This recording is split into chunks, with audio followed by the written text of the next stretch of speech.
Welcome back to another episode of the All Tens Podcast. I'm your co-host, Josh West, here with Clay Harris once again, and we're rounding out our leadership ability series today with the fifth and final leadership ability, the ability to structure.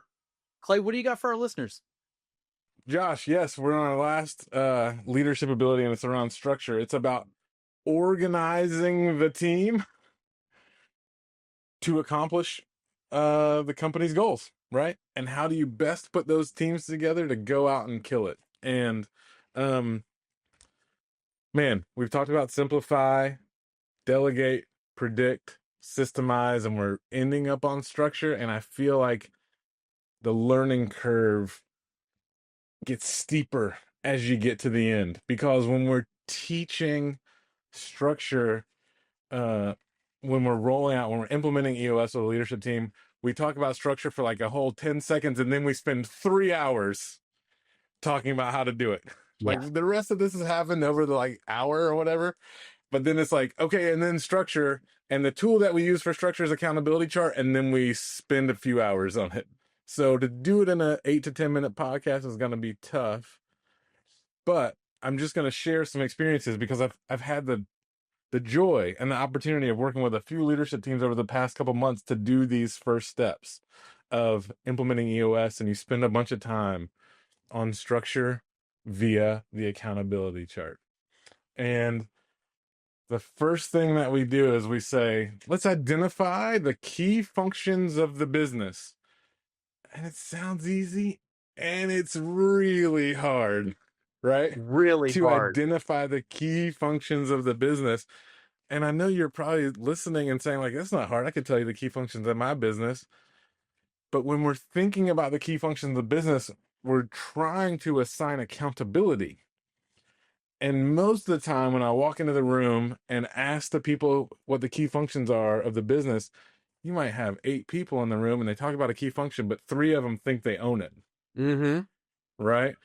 And, then you move to another key function, and one of those people and 2 different people think they own that. Or they say, or I have a part of it. Very popular. And that's really tough. And so when we're implementing EOS, what we're trying to do is, through simplicity and delegation and all those sorts of things, increase clarity, decrease confusion by implementing a really clear accountability chart that says, for the key functions of the business, here are the 5 roles or responsibilities in each of those functions, and who is taking accountability for that function and those roles, right? And it takes a minute. What do they say? We're going to be working on this for 2 hours to 2 years. Yeah. Right. And so it's really hard, but the clarity that you get when you do it correctly is that the accountability chart doesn't just become a thing that tells you who does what. It's a tool that the entire organization can use to understand where accountability lives and how it flows. And it makes everything go faster. Because instead of the 3 people saying, like, well, I've got a little piece of that, or I got a little piece of that, one person says, I own this. I am 100% accountable for this key function, and everything goes through me. They can go faster if they're the right people or the right person in the right seat owning that accountability. You're off to the races, because they can take it and run with it. Does that make sense, Joshy? Absolutely. And, you're spot on that we cannot cram all of this into one short podcast. A few things that I will throw out there say is, you mentioned the roles and the responsibilities, and one of the things we're trying to accomplish here is that role clarity. And that's hard to come up with off the rip, right?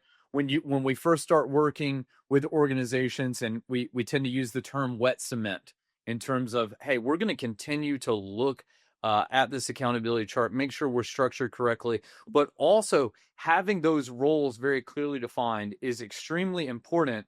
But if you'll just get going on it, one of the key ways that I find that it's easy to continue to enhance and get that accountability chart dialed in is through the issues list.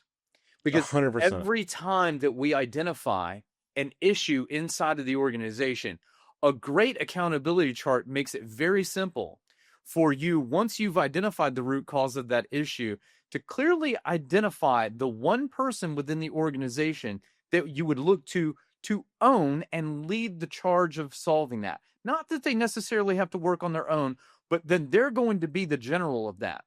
And when you have an issue that comes up inside of the organization and you look to the accountability chart and you can't find it, great. There's a gap. And now you know that that new role has to go somewhere. And so as you work through those issues, that will lead you to that enhanced role clarity and having that complete accountability chart within the organization. Well, you were talking about the gaps. That happens, and also I've had this experience just recently where they thought there was a key function of the organization, and then we went through and we pushed on it, and like one person was like, "I'm not sure that that's a key function," and then we did exactly that. We kind of went through their issues list and kind of just like did a little game planning of like who would be responsible for solving this, and zero issues went to this one seat, right? And we're like, if there's nothing, if if that person doesn't need to be accountable to the rest of the leadership team about that, it's mainly there to look good, then it's not an accountability chart. It's like a political chart, right? Yeah. It's for the outside world to feel better.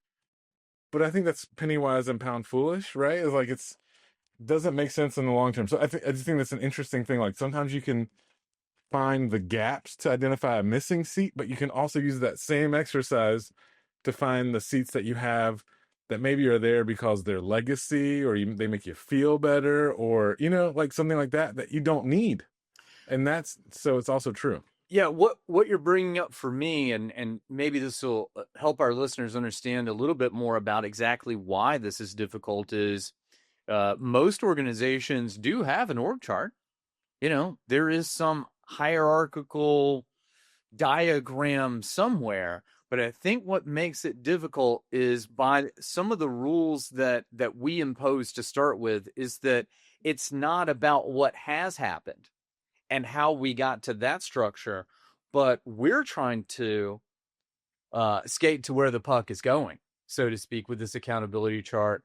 And one of the things we encourage clients to think about is, what is the right structure for this organization to accomplish its goals over the next 6 to 12 months?